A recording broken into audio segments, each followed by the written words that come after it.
I always believed blood was thicker than water. That no matter what happened, family would never betray you. But I was wrong. The night my mother died, I was the one who held her hand as she took her last breath. Her final words? A name. My sister's. Not in love.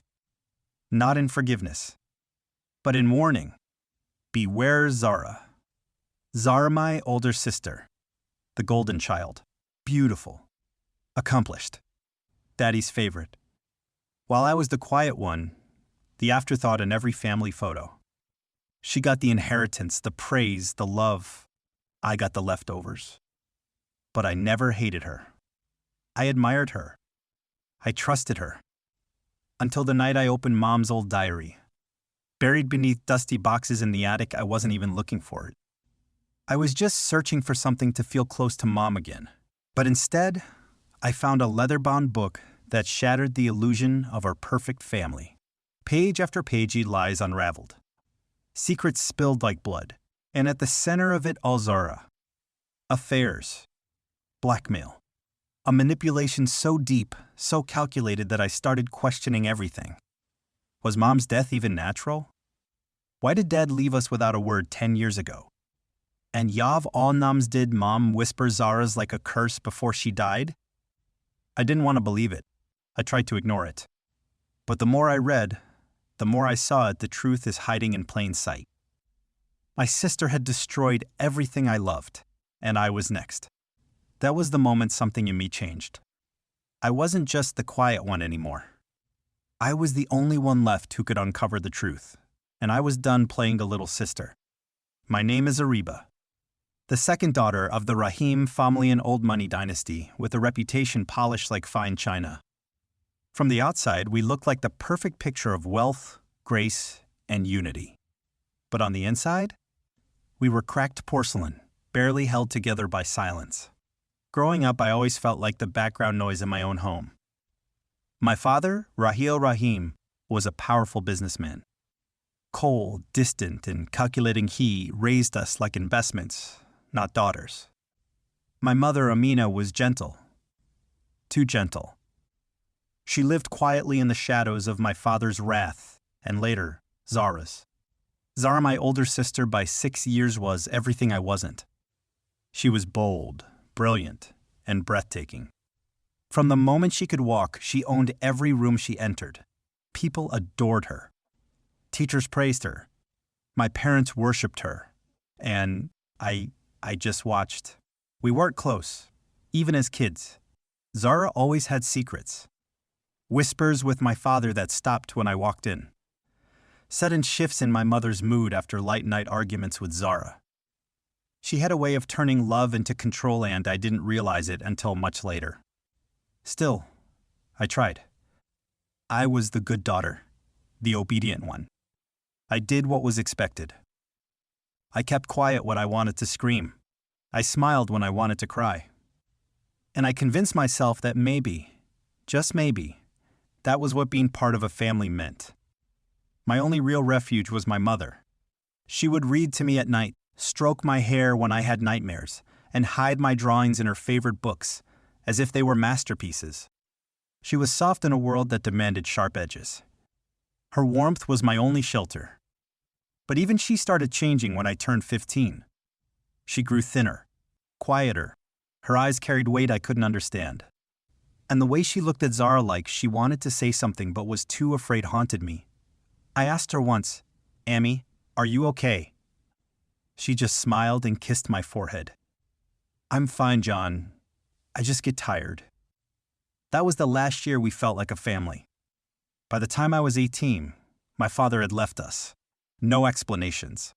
Just a letter and a frozen bank account. My mother fell into a quiet depression. And Zara? She rose like a phoenix. Took over the business contacts, charmed investors, and became the head of the family overnight. She wore the crown like she was born for it. I stayed in the background, finished university, and helped Mama where I could. I wanted to believe that Zara had stepped up out of love, that she was finally proving that we mattered to her. But deep down, I knew something didn't add up. Why did she suddenly know so much about my father's accounts? Why was she never surprised by any of his betrayals? And why, when our mother died, did Zara cry without shedding a single tear? I should have asked more questions back then. I should have listened to that voice in my gut. But I didn't. I told myself Zara was family. That I was just being paranoid. That I needed to move on and let her lead. Until I found the diary. And everything I thought I knew about my sister, my parents, even myself collapsed like a house of cards. Now, I'm done watching. I'm done being the quiet one. It's my turn to speak. It started with a knock on the door. A soft, hesitant one like whoever was on the other side wasn't sure if they should be there. It was 3 weeks after the funeral. The house was silent, draped in mourning and covered in white flowers that had begun to wilt. Zara had returned to work the day after the burial, of course. Grief didn't suit her schedule. I opened the door expecting another condolence visitor. Instead, I found an old man. Late 50s, maybe 60s. Dressed in a weathered brown shalwar kameez. His eyes were sunken, and he smelled faintly of paan. "Miss Ariba?" he asked, voice rough. "Yes." He looked over his shoulder nervously before pulling something out of his bag. A small, yellowed envelope. "I worked for your mother," he said. "As a driver... years ago. She asked me to give you this. Only after she passed." I blinked. "You worked for my mother? I don't remember she let me go when your father disappeared. But we stayed in touch. She paid me to keep things safe." He placed the envelope in my hand, bowed his head slightly, and walked away without another word. I stood frozen in the doorway, heart pounding. Inside the envelope were two things: a tiny brass key and a single note in my mother's handwriting. "Storage Unit 47B. Ask no one. Trust no one, not even Zara. I'm sorry." My blood ran cold. I stared at the note for a long time, willing it to make sense. But there was only one thing I knew for sure. My mother had been hiding something. That night, when Zara came home, I watched her more carefully. She was on the phone talking business, as usual. Her heels clicked across the marble like thunder. She didn't even look at me. "Good day?" I asked, trying to sound casual. "Exhausting," she replied. "Board meetings all morning. The lawyers need more paperwork from Mom's estate. You should really sign your part over, by the way. I'll handle the assets." That made me pause. "My part?" Zara gave me a tired smile. "There's no point in splitting it. You're not business-minded, Ariba. Let me take care of things. For both of us." I nodded slowly, my heart sinking. That was the moment I knew I couldn't tell her anything. Not about the envelope. Not about the storage unit. Not about the growing knot of dread forming in my chest. The next day, I took a cab to the location written on the note. A rusted old storage facility on the edge of the city, long abandoned by modern development. The manager looked half asleep, but didn't ask questions. I handed him the key, and he pointed me to the back. Unit 47B. The lock clicked open. Inside, it was cold and dim. Dust danced in slivers of sunlight peeking through cracked panels. Dozens of boxes lined the small space. And as I lifted the lid of the first box, my breath caught in my throat. Bank statements. Documents. Old photographs. Contracts. All linked to my father and, more shockingly, to Zara. Offshore accounts. Unrecorded transactions. Property deeds signed in her name from years ago when she was only 19. Why would she have control of her father's assets before he disappeared? Why had my mother hidden all this from everyone? And why did she write "trust no one, not even Zara"? My hands trembled as I flipped through document after document. The story was building, but I couldn't yet see the full picture. All I knew was this: my sister was lying. And this storage unit was my mother's last attempt to help me see the truth. For days, I couldn't sleep. The documents haunted me. I had scanned every page, every line, searching for some explanation, some loophole that could make it all less sinister. But no matter how I twisted it, one truth stared back at me. Zara knew. She had known everything. About the money.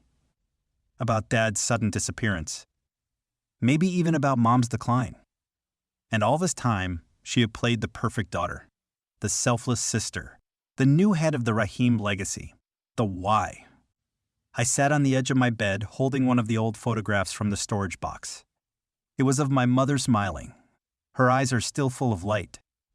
She had her arm around Zara at some fancy event, probably one of the charity galas they used to attend together. She looked happy. Or was it staged? I couldn't tell anymore. The photo frame trembled slightly in my hands. I placed it face down. Am I losing my mind? I kept asking myself that. Every hour. Every minute. Maybe I was just being paranoid. Grief could do that, right? Twist memories, distort intentions, turn shadows into monsters. But then I'd hear her voice again. Trust no one, not even Zara. Why would she say that? Why would she leave me the key, me the files, me the burden? And why couldn't I confront Zara? The answer was simple. Because I was scared of what I'd see in her eyes. I tried once. We were sitting in the lounge sipping tea. A rare moment of calm between us. Zara was scrolling through her phone, legs crossed, face relaxed. I cleared my throat. Zara, did Mom ever talk to you about Dad? She didn't even look up. Of course, he was her husband. No, I mean after he left. She raised an eyebrow. Why are you suddenly so curious? I paused. I just feel like there's a lot we never talked about. His accounts, the money. You seem to know a lot more than I do. That was when she looked at me. And for the first time I saw it. Not anger. Not a shock. Caution. Her gaze sharpened, just for a second. Then she smiled, almost sweetly. Arriba, she said softly. I've always taken care of you. All of this keeping the house. Managing the assets for both of us. Don't let grief cloud your judgment. She placed her hand gently over mine. You're too sensitive for this world. Let me protect you, like always. My heart pounded, because I wasn't imagining it. The way she spoke like I was fragile. Easy to manipulate. A pawn she had no intention of letting go. Later that night, I opened the hidden drawer in my room and stared at the files again. I laid them out across my bed, like puzzle pieces. I needed someone to help me understand them. Someone who wasn't Zara. But who? I had no one. My mother was gone. My father missing. Friends? I had distanced myself from most of them after college, especially after moving back home to care for Amy. Zara didn't like me spending time outside the house too much. She said it distracted me. Distracted me from what? From noticing the truth? The next morning, I made a decision. I went back to the storage unit. I took pictures of everything, labeled each document, recorded dates. I couldn't confront her yet, but I needed to build a case. Something was deeply wrong in our family, and if I was going to expose it, I needed to be sure, absolutely sure, that I wasn't walking into a trap. That night, as I lay in bed, I heard footsteps outside my room. They paused for a moment, then moved on. The door creaked slightly, but didn't open. I didn't breathe until they were gone. Has Zara been checking on me? Or was I losing my grip? I buried my head under the pillow, willing the silence to protect me. But I knew deep in my gut that the silence was where the danger hid. Zara wasn't just hiding secrets. She was watching. And if I wasn't careful, she'd see that I was watching her too. The message came at 2:13 a.m. A simple text. From an unknown number. No name. This audio was created with podcastle.ai. Simple text. From an unknown number. No name. No context. You're not the only one digging. I sat bolt upright in bed, heart thudding like a war drum. Was it Zara? No, she wouldn't be that careless. She was calculated. Precise. This felt different, sloppy. Maybe even rushed. But someone knew what I was doing. And they were watching. I didn't sleep that night.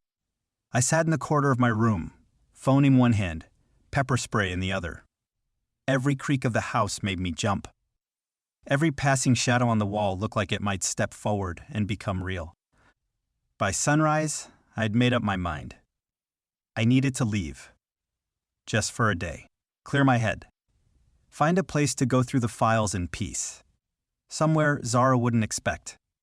I packed a small bag, texted Zara that I was going to a friend's for the weekend, and slipped out before she woke up. But halfway down the road, I noticed something in the rearview mirror.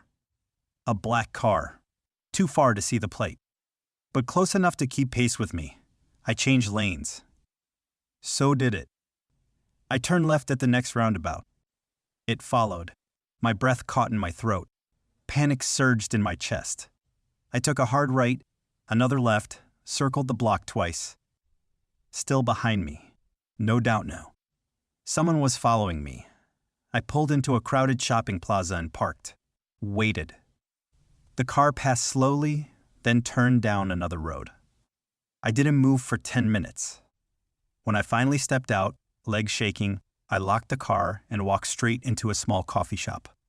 Sat in the corner. Ordered something I didn't drink. And then I saw him.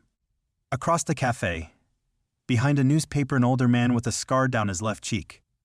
He was pretending not to look at me, but I knew he was. I didn't wait. I grabbed my phone, opened my camera, and took a picture shaky, off-center but clear enough. He noticed. His eyes flickered. That's when I got the second message. That was a mistake. I felt like ice. This wasn't just about Zara anymore. Someone else was involved, someone dangerous. I left immediately. Phone gripped so tight my fingers ached. My safe little investigation was over. This was real. This was serious. I went back home. Zara was waiting. "Friend, cancel on you?" she asked sweetly, sipping her espresso in the garden. I froze in the doorway. Yeah. Something came up. She didn't look at me, just smiled at the flowers like they were telling her secrets. "You should have told me you were leaving," she said lightly. "It's not safe out there these days." The way she said it sent chills down my spine. She knew. She knew I was digging. She knew someone had followed me. Maybe she had even sent them. And worst of all, I realized something I'd overlooked in the files. Zara hadn't just inherited our father's money. She had transferred it, slowly, quietly, over the years. Accounts in the Cayman Islands, shell companies, hidden assets. And what of the companies? Listed under the name Ariba Rahim. My name. She wasn't just hiding secrets. She was framing me. If anything went wrong, if someone traced those illegal transfers, it wouldn't point to her. It would point to me.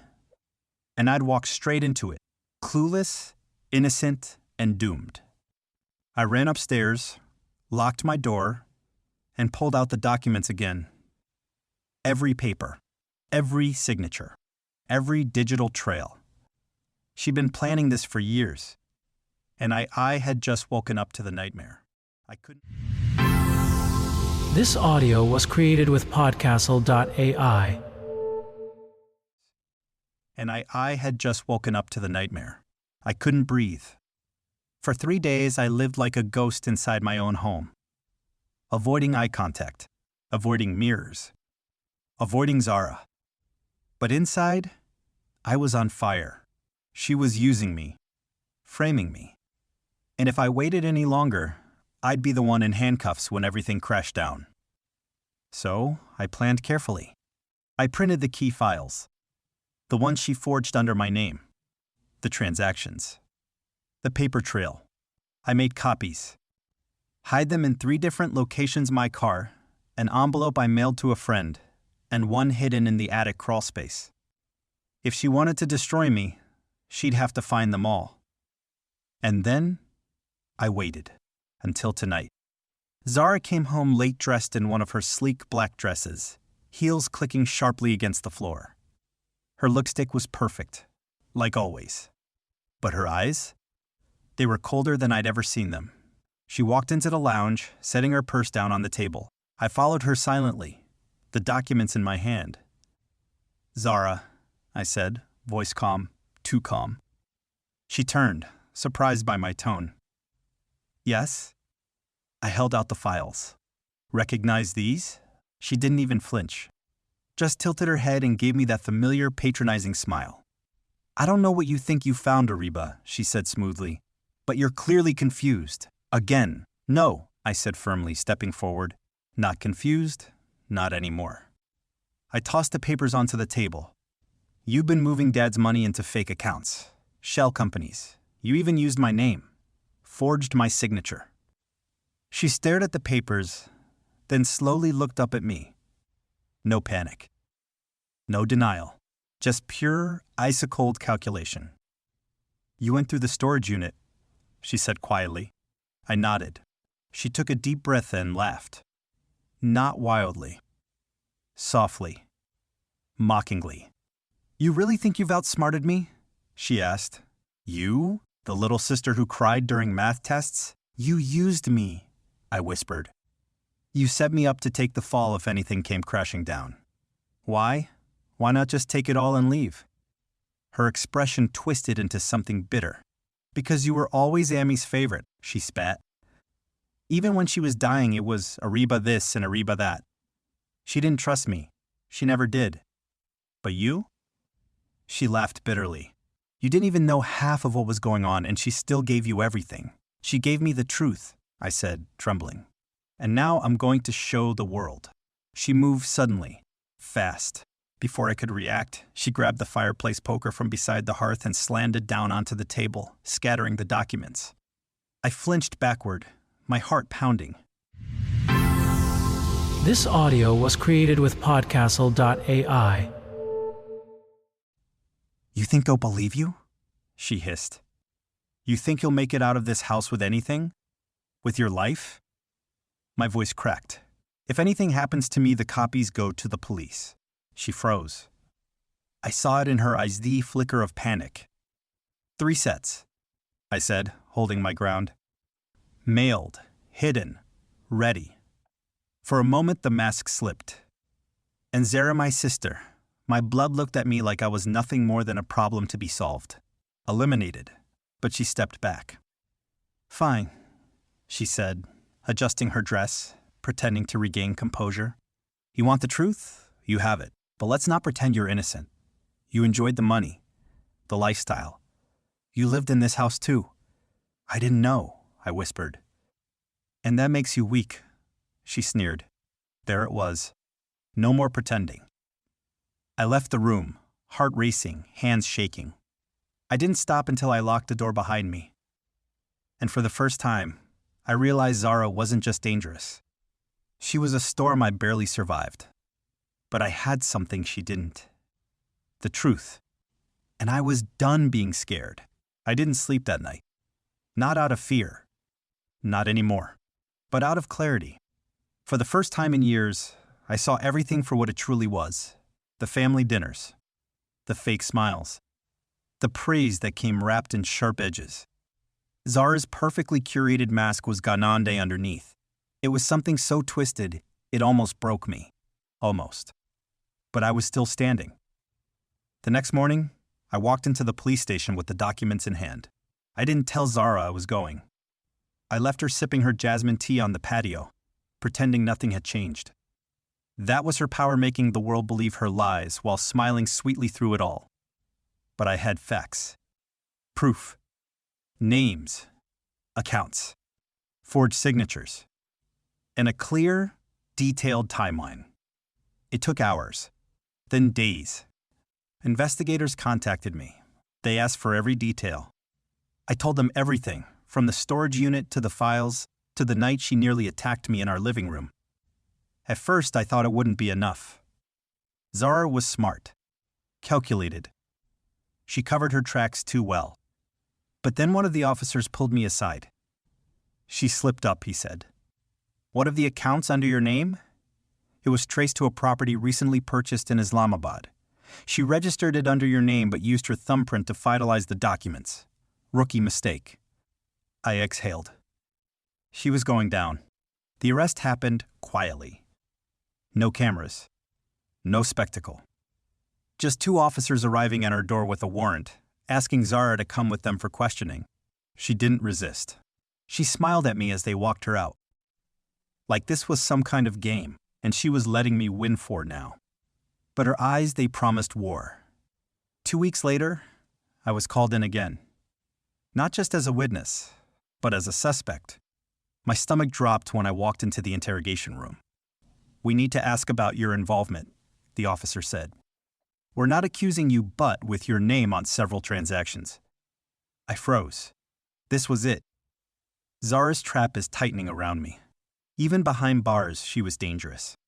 But then another miracle?